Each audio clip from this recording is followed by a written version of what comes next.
വിശ്വാസം നേടാം.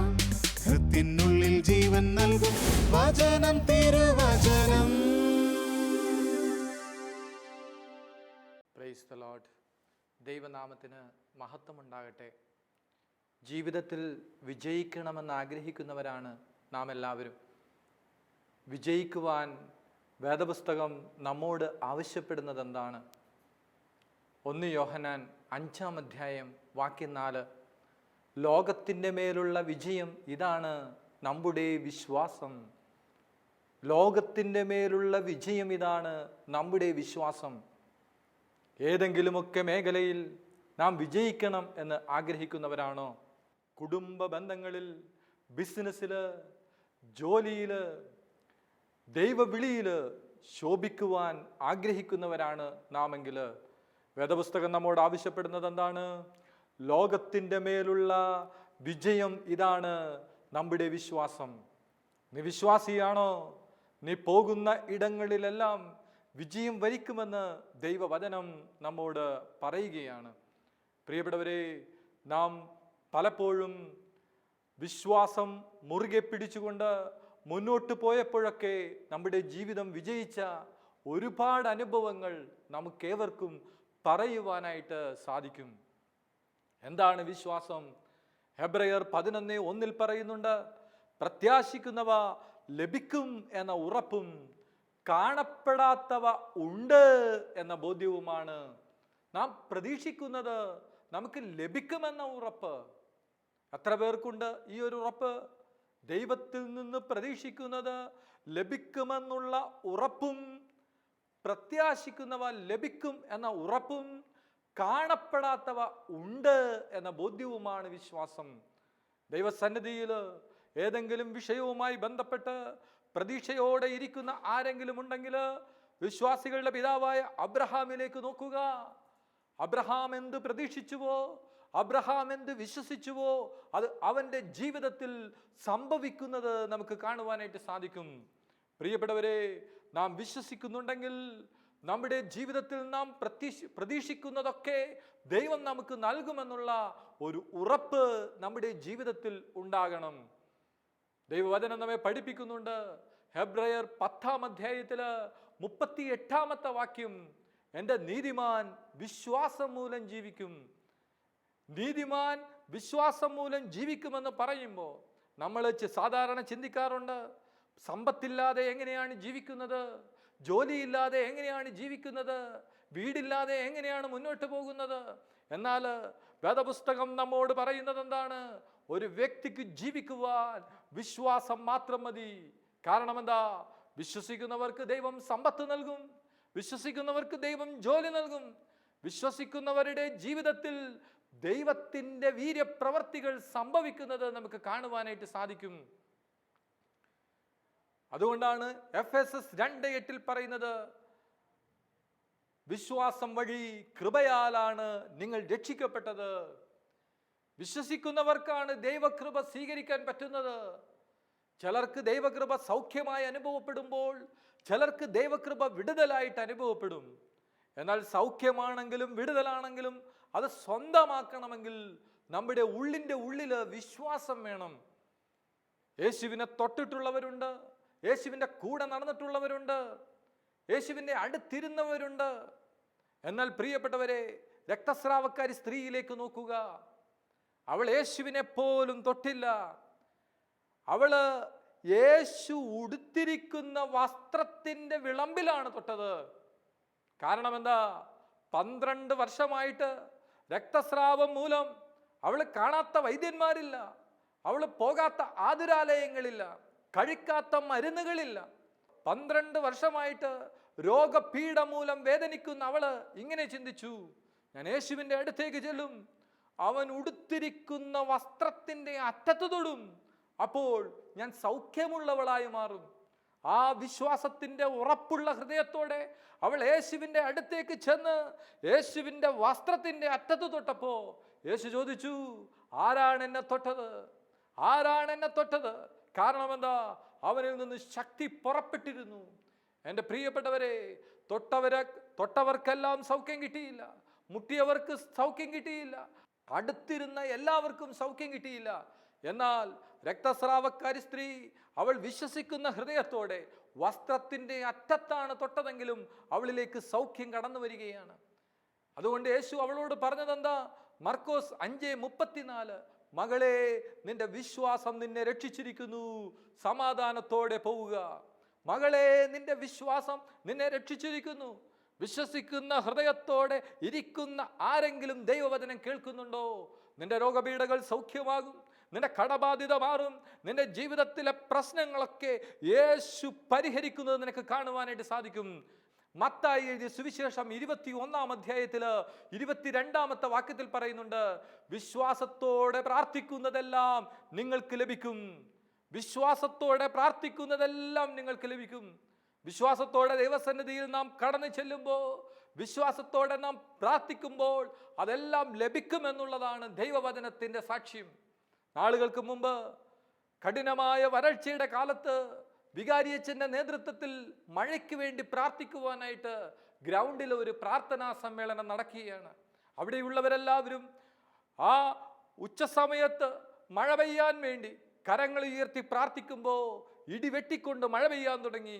മഴ പെയ്യാൻ തുടങ്ങിയപ്പോൾ കുടയുടെ പരസ്യം കണക്ക് അവൾ കൊണ്ടുവന്ന കുട നിവർത്തുകയാണ്. ഉടനെ തന്നെ അവിടെ ഉണ്ടായിരുന്നവർ ചോദിച്ചു, നീ എന്തിനാണ് കുടയെടുത്തത്? അവൾ പറഞ്ഞു, മഴയ്ക്ക് വേണ്ടി പ്രാർത്ഥിക്കുവാനാണ് നമ്മളിവിടെ ഒരുമിച്ച് കൂടിയിരിക്കുന്നത്. മഴയ്ക്ക് വേണ്ടി പ്രാർത്ഥിക്കുമ്പോൾ മഴ പെയ്യും, മഴ പെയ്യുമ്പോൾ മഴ നനയാതിരിക്കുവാനാണ് ഞാൻ കുടയെടുത്തത്. എന്താണ് വിശ്വാസം? മഴയ്ക്ക് വേണ്ടി പ്രാർത്ഥിക്കാൻ പോകുന്നവൻ കയ്യിലൊരു കുടയെടുക്കുന്നത് വിശ്വാസത്തിൻ്റെ പ്രവൃത്തിയാണ്. വിശ്വാസത്തോടെ പ്രാർത്ഥിക്കുന്നതെല്ലാം നിങ്ങൾക്ക് ലഭിക്കും. കാരണം എന്താ? അത് ദൈവത്തിൻ്റെ വാഗ്ദത്തമാണ്. മർക്കോസിന്റെ സുവിശേഷത്തിൽ 16-ാം അധ്യായം 17-18 വാക്യങ്ങൾ, വിശ്വസിക്കുന്നവരോടുകൂടെ ഈ അടയാളങ്ങൾ ഉണ്ടായിരിക്കും. അവർ എൻ്റെ നാമത്തിൽ പിശാചുക്കളെ ബഹിഷ്കരിക്കും, പുതിയ ഭാഷകൾ സംസാരിക്കും, മാരകമായ എന്തു കുടിച്ചാലും അതവരെ ഉപദ്രവിക്കുകയില്ല, അവർ രോഗികളുടെ മേൽ കൈകൾ വെക്കും, അവർ സൗഖ്യം പ്രാപിക്കുകയും ചെയ്യും. ഹല്ലേലൂയ! വിശ്വസിക്കുന്നവരോടുകൂടെ ഈ അടയാളങ്ങൾ ഉണ്ടായിരിക്കും. അവർ എൻ്റെ നാമത്തിൽ പിശാചുക്കളെ ബഹിഷ്കരിക്കും. പിശാചിനെ ബഹിഷ്കരിക്കുവാൻ, രോഗികളെ സുഖപ്പെടുത്തുവാൻ, അത്ഭുതങ്ങളും അടയാളങ്ങളും അനുഗ്രഹങ്ങളും ലഭിക്കുവാൻ, പ്രിയപ്പെട്ടവരെ, നാം ദൈവത്തിൽ വിശ്വസിക്കണം. ദൈവം എനിക്കത് ചെയ്തു തരുമെന്നുള്ള ഉറപ്പുള്ള ഹൃദയത്തോടെ നാം പ്രാർത്ഥിക്കുകയാണെങ്കിൽ ദൈവം നമ്മുടെ ജീവിതത്തിൽ ഇടപെടുന്നത് കാണുവാനായിട്ട് സാധിക്കും. ചുരുക്കി പറഞ്ഞാൽ, അനുഗ്രഹങ്ങളുടെ, അത്ഭുതങ്ങളുടെ, അടയാളങ്ങളുടെ താക്കോലാണ് വിശ്വാസം. നമ്മുടെ ജീവിതത്തിൽ വചനം കേൾക്കുന്ന ആരെങ്കിലും കർത്താവിൽ നിന്ന് ഒരു അത്ഭുതം പ്രതീക്ഷിക്കുന്നുണ്ടോ? ഒരു അനുഗ്രഹം പ്രതീക്ഷിക്കുന്നുണ്ടോ? ഒരു അടയാളം പ്രതീക്ഷിക്കുന്നുണ്ടോ? അതിൻ്റെ താക്കോല്, പ്രിയ ദൈവ പൈതലേ, അവിടുന്ന് നിന്റെ കയ്യിലാണ് ഏൽപ്പിച്ചിരിക്കുന്നത്. വിശ്വാസത്തിൻ്റെ താക്കോൽ ഉപയോഗിച്ച് നീ തുറക്കുവാൻ തയ്യാറാണെങ്കിൽ സ്വർഗത്തിൻ്റെ നന്മകൾ നിന്റെ മേൽ കടന്നു വരുന്നത് കാണുവാനായിട്ട് സാധിക്കും. വിശ്വസിക്കുന്നവരോടുകൂടെയാണ് അടയാളങ്ങളും അത്ഭുതങ്ങളും അനുഗ്രഹങ്ങളും ഉണ്ടാകുന്നത്. അതുകൊണ്ട് തന്നെ വിശ്വസിക്കുന്ന ഹൃദയത്തോടെ നമ്മൾ പ്രാർത്ഥിക്കണമെന്ന് വേദപുസ്തകം നമ്മളോട് ആവശ്യപ്പെടുകയാണ്. നിങ്ങളുടെ ജീവിതത്തിൽ നീ വിശ്വാസിയാണെങ്കിൽ നിന്റെ മുന്നിൽ ഒരു അത്ഭുതമുണ്ട്, നിന്റെ പിന്നിലൊരു അത്ഭുതമുണ്ട്, നിനക്ക് ചുറ്റും അത്ഭുതത്തിൻ്റെ ഒരു ജീവിതമാണ്. വിശ്വാസവീരന്മാരെ എടുക്കുക.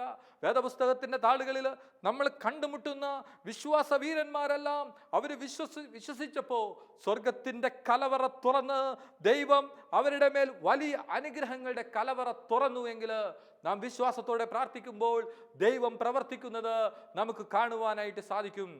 നീ അനുഭവിക്കുന്ന വിഷയം എത്ര ചെറുതോ എത്ര വലുതോ ആകട്ടെ, വിവാഹപ്രായം കഴിഞ്ഞിട്ടും കല്യാണം നടക്കാതെ വിഷമിക്കുന്ന ചെറുപ്പക്കാരുണ്ട്.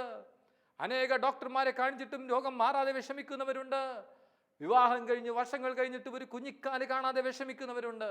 പ്രിയപ്പെട്ട ദൈവ പൈതലേ, ഈ ദൈവത്തിന് എൻ്റെ പ്രശ്നങ്ങൾ പരിഹരിക്കുവാൻ സാധിക്കും. ദൈവം എനിക്ക് വേണ്ടി ഒരു അത്ഭുതം പ്രവർത്തിക്കുമെന്ന് നീ ഇന്ന് ഉറച്ച ഹൃദയത്തോടെ വിശ്വസിക്കുന്നുണ്ടോ? ദൈവം നിനക്ക് വേണ്ടി അത്ഭുതങ്ങളുടെ കലവറ തുറക്കുന്നത് കാണുവാനായിട്ട് സാധിക്കും. യേശു തൻ്റെ സ്വന്തം നാട്ടിൽ അധികം അത്ഭുതമൊന്നും പ്രവർത്തിച്ചില്ല. മറ്റു സ്ഥലങ്ങളിൽ അധികം അത്ഭുതങ്ങൾ പ്രവർത്തിച്ചപ്പോൾ എന്തുകൊണ്ടാണ് അവൻ സ്വദേശത്ത് അത്ഭുതങ്ങൾ അധികം പ്രവർത്തിക്കാതിരുന്നത്? മത്തായി എഴുതിയ സുവിശേഷം 13-ാം അധ്യായത്തില് 58-ാമത്തെ വാക്യത്തിൽ അതിന് ഉത്തരമുണ്ട്. അവരുടെ അവിശ്വാസ നിമിത്തം അവൻ അവിടെ അധികം അത്ഭുതമൊന്നും പ്രവർത്തിച്ചില്ല. അവരുടെ അവിശ്വാസ നിമിത്തം, പ്രിയപ്പെട്ടവരെ, നമുക്കറിയാം ഒരു മനുഷ്യന് ജീവിക്കണമെങ്കിൽ ശ്വാസം ആവശ്യമാണ്. ആധ്യാത്മിക ലോകത്ത് മുന്നോട്ട് പോകണമെങ്കിൽ വിശ്വാസം ആവശ്യമാണ്. എന്നാൽ വിശ്വാസം നഷ്ടപ്പെടുന്ന അവസ്ഥ, അവിശ്വാസ നിമിത്തം അവൻ അവിടെ അധികം അത്ഭുതമൊന്നും പ്രവർത്തിച്ചില്ല. അവിശ്വാസികളെ വേദപുസ്തകത്തിന്റെ താളുകളിൽ അന്ധന്മാരായിട്ടാണ് ചിത്രീകരിക്കുന്നത്. 2 കൊറിന്തോസ് 4:4 പറയുന്നുണ്ട്, ഈ ലോകത്തിന്റെ ദേവൻ അവിശ്വാസികളായ അവരുടെ മനസ്സിനെ അന്ധമാക്കിയിരിക്കുന്നതിനാൽ ദൈവത്തിന്റെ പ്രതിരൂപമായ ക്രിസ്തുവിന്റെ മഹത്വമേറിയ സുവിശേഷത്തിന്റെ രഹസ്യം അവർക്ക് ദൃശ്യമല്ല. ആരെങ്കിലും പറയുന്നുണ്ടോ ഞാൻ വിശ്വസിക്കുന്നില്ല എന്ന്? ആരെങ്കിലും പറയുന്നുണ്ടോ ദൈവം ഇത് എനിക്ക് ചെയ്തു തരത്തില്ലെന്ന്? പ്രിയപ്പെട്ട ദൈവവൈതലേ, ദൈവത്തിൽ നിന്ന് നിനക്കൊന്നും ലഭിക്കുകയില്ല. കാരണം അവിശ്വാസം നിന്നെ അന്ധതയിലേക്ക് നയിക്കുന്ന ഒരു പ്രവൃത്തിയാണ്. അതുകൊണ്ട് നമ്മുടെ ജീവിതത്തിൽ നാം അവിശ്വസിക്കുന്നവരാണെങ്കിൽ നമുക്ക് ദൈവത്തിൽ നിന്ന് ഒന്നും പ്രതീക്ഷിക്കുവാനായിട്ട് സാധിക്കുകയില്ല. മരിച്ച ലാസറിന്റെ കുഴിമാടത്തിൽ 4-ാം ദിവസം യേശു കടന്നു ചെല്ലുമ്പോൾ യേശു അവരോട് ഒരു കാര്യം മാത്രമാണ് ആവശ്യപ്പെടുന്നത്, ആ കല്ലെടുത്തു മാറ്റുക. മരിച്ച് 4 ദിവസം കഴിഞ്ഞവനെ കല്ലറയ്ക്കുള്ളിൽ നിന്ന് ജീവനോടെ പുറത്തു കൊണ്ടുവരുവാൻ കഴിവുള്ള ദൈവത്തിന് കല്ലെടുക്കുവാൻ ശക്തിയില്ലേ? അവന് കല്ലെടുക്കാൻ ശക്തിയില്ലാഞ്ഞിട്ടല്ല. എന്താണ് ആ കല്ല്? അത് അവിശ്വാസത്തിന്റെ കല്ലാണ്, അത് സംശയത്തിന്റെ കല്ലാണ്. ആ കല്ലവിടെ നിൽക്കുമ്പോൾ അവർക്ക് അത്ഭുതം സ്വന്തമാക്കുവാനായിട്ട് സാധിക്കുകയില്ല. അതുകൊണ്ട് യേശു പറഞ്ഞു, നിങ്ങൾ ആ കല്ലെടുത്ത് മാറ്റുക. വിശ്വസിച്ചാൽ നീ ദൈവമഹത്വം ദർശിക്കും. അവിടെ വിശ്വസിക്കുന്നവർക്ക് വേണ്ടി മരിച്ചുപോയ ലാസറിനെ ഒരു ദൈവം പുറത്തു കൊണ്ടുവന്നുവെങ്കിൽ, വിശ്വസിക്കുന്ന ഹൃദയത്തോടെ ദൈവത്തോട് പ്രാർത്ഥിക്കുന്ന ആരെങ്കിലും ഉണ്ടെങ്കിൽ നിന്റെ ജീവിതത്തിലെ പല മേഖലകളിലും ഉദ്ധാനത്തിന്റെ സന്തോഷം ആഘോഷിക്കുവാനായിട്ട് സാധിക്കും. വിശ്വസിക്കുന്നവരോടുകൂടെ ദൈവം പ്രവർത്തിക്കുന്നു. വിശ്വസിക്കുന്നവരുടെ ജീവിതത്തിൽ അവിടുന്ന് അത്ഭുതങ്ങൾ പ്രവർത്തിക്കുന്നു. പ്രിയപ്പെട്ടവരെ, ചിലർ വിശ്വസിക്കുമ്പോൾ ചിലർ അവിശ്വസിക്കുമ്പോൾ ചിലരുടെ ഉള്ളിലുള്ള വിശ്വാസം അല്പവിശ്വാസമാണ്. മുങ്ങിപ്പോകുന്ന പത്രോസിനോട് യേശു പറഞ്ഞത് എന്താ? അല്പവിശ്വാസി, നീ സംശയിച്ചതെന്തിന്? അല്പവിശ്വാസം നമ്മളെ മുക്കുന്ന വിശ്വാസമാണ്. ചിലരുടെ ഉള്ളില് വിശ്വാസമുണ്ട്, പക്ഷേ അത് അല്പമാണ്. അപ്പം വർദ്ധിപ്പിക്കുന്നതിനെ കുറിച്ച് ശിഷ്യന്മാരോട് പറഞ്ഞപ്പോൾ അവർ പരസ്പരം സംസാരിക്കുന്നത് കണ്ട് യേശു ചോദിച്ചല്ലോ, അല്പവിശ്വാസികളെ, അപ്പമില്ലാത്തതിനെ പറ്റി നിങ്ങൾ എന്തിനാ പരസ്പരം സംസാരിക്കുന്നത്? കാരണം എന്താ? അവരുടെ ഉള്ളിൽ സംശയം നിറഞ്ഞിരിക്കുക. നമ്മൾ കേട്ടു അവിശ്വാസികൾ അന്ധന്മാരാണെന്ന്.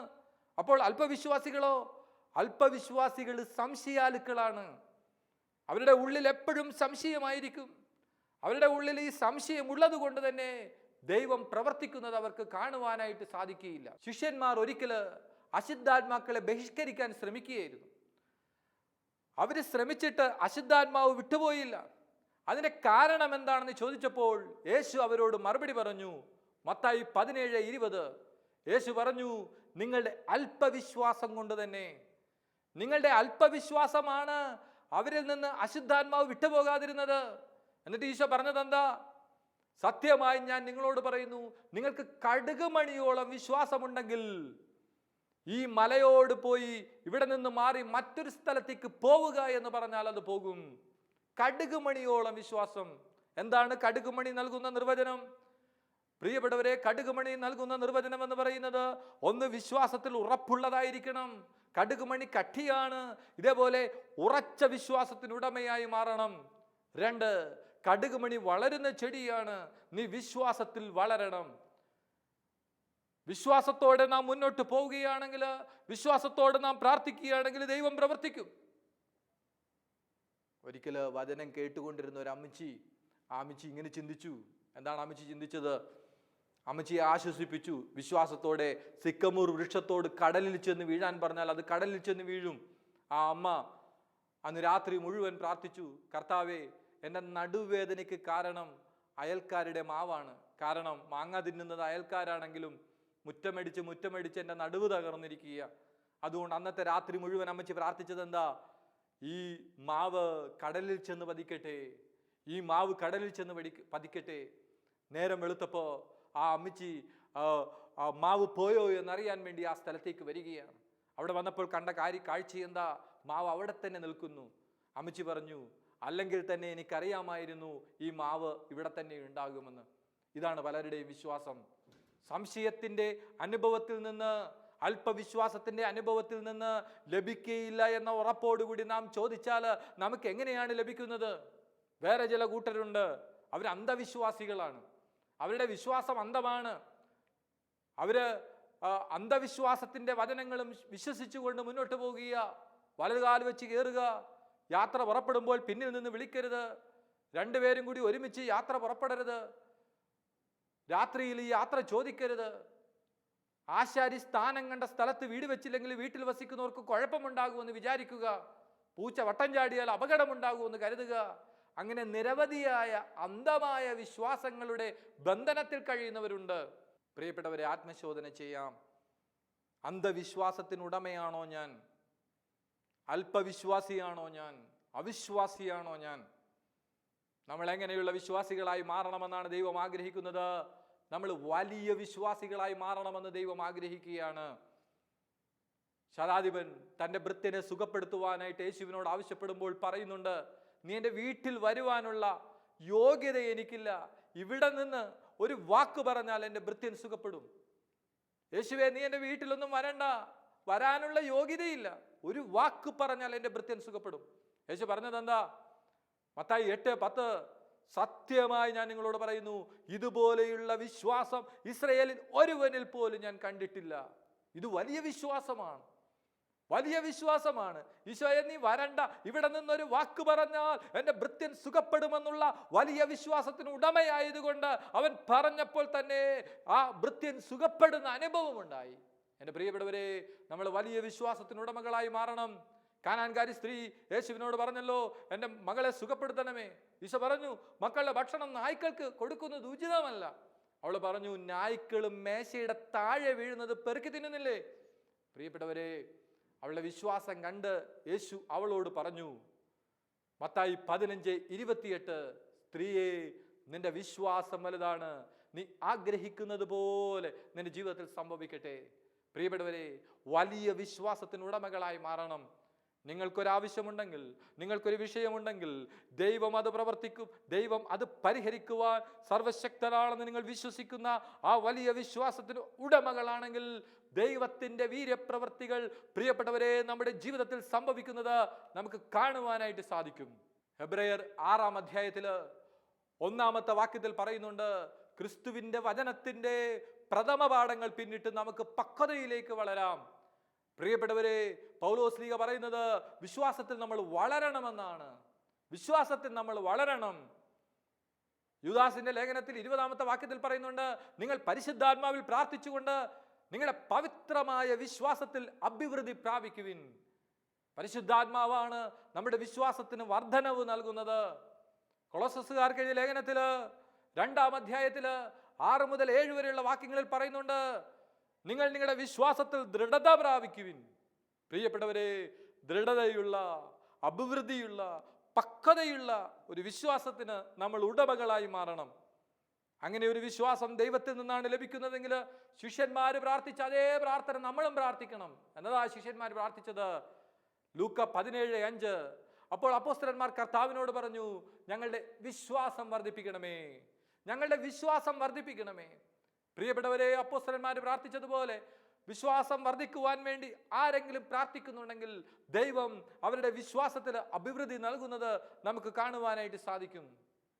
മാത്രമല്ല, നമ്മൾ വിശ്വാസിയാണെങ്കിൽ നമ്മുടെ ജീവിതത്തിൽ പരീക്ഷണങ്ങളും പ്രതിസന്ധികളും ഉണ്ടാകും.